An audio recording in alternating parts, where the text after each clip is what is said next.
Menparekraf Sandiaga Uno, menepis pakar politik Universitas Indonesia, Dr. Aditya Perdana, yang memprediksi Sandiaga akan sulit bergabung ke PKS, karena memiliki hubungan rumit dengan Anies Baswedan. Sandiaga mengatakan, hubungan persahabatannya dengan Anies Baswedan sangat baik.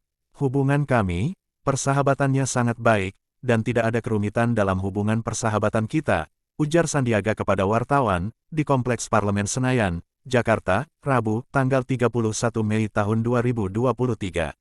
Meski begitu, Sandiaga mengakui, kini punya visi dan gagasan yang berbeda dengan Anies Baswedan.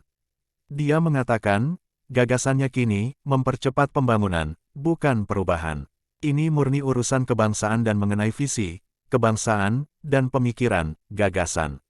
Gagasan saya adalah, mempercepat pembangunan, dan bukan perubahan, itu jelas dan saya garis bawahi, dan sudah saya sampaikan, ungkap Sandiaga. Jadi, jika itu diterima dalam bentuk sebuah pemikiran, formulasi, visi dan misi ke depan, menurut saya nggak ada yang rumit. Itu tinggal diputuskan oleh pimpinan partai politik, sambungnya. Sandiaga menegaskan, yang dirinya usung ialah percepatan pembangunan.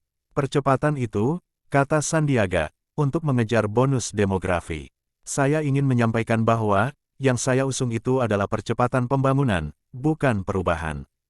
Karena kalau kita mengubah arah pembangunan bangsa ini, kita hanya punya waktu 15 tahun, untuk bonus demografi kita terkonversi peningkatan capaian pembangunan, dan ekonomi untuk mencapai negara maju, tuturnya.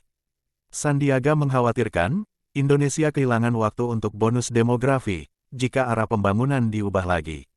Kalau kita ubah lagi arah pembangunan kita nanti akan hilang waktu, dan bonus demografi ini akan terkikis, sehingga tidak ada potensi tercapai target Indonesia maju di tahun 2045, ungkap Sandiaga. Sebelumnya, pakar politik dari Universitas Indonesia, Dr. Aditya Perdana memprediksi, Sandiaga akan sulit bergabung ke PKS, lantaran hubungan rumitnya dengan Anies Baswedan.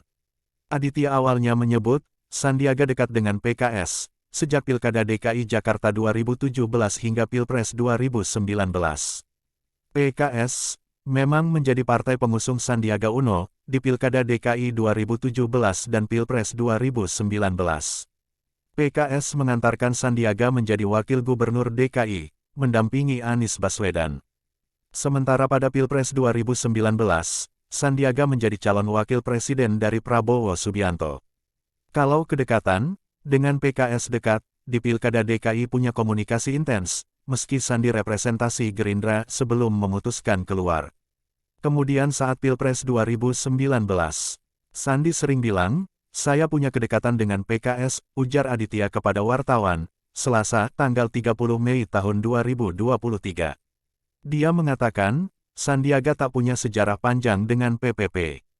Dia mengatakan, Sandiaga hanya pernah bercerita, soal sosok orang tuanya pernah aktif di PPP. Kalau ke PPP, beda. Kalau sama PPP, aspek orang tua ada di PPP. Kalau sisi kedekatan emosional, dan pertarungan elektoral, ke PKS, ucapnya. Namun, dia mengatakan, Sandiaga lebih mungkin berlabuh ke PPP. Aditya memprediksi, Sandiaga bakal bergabung dengan PPP, asal disodorkan menjadi cawapres.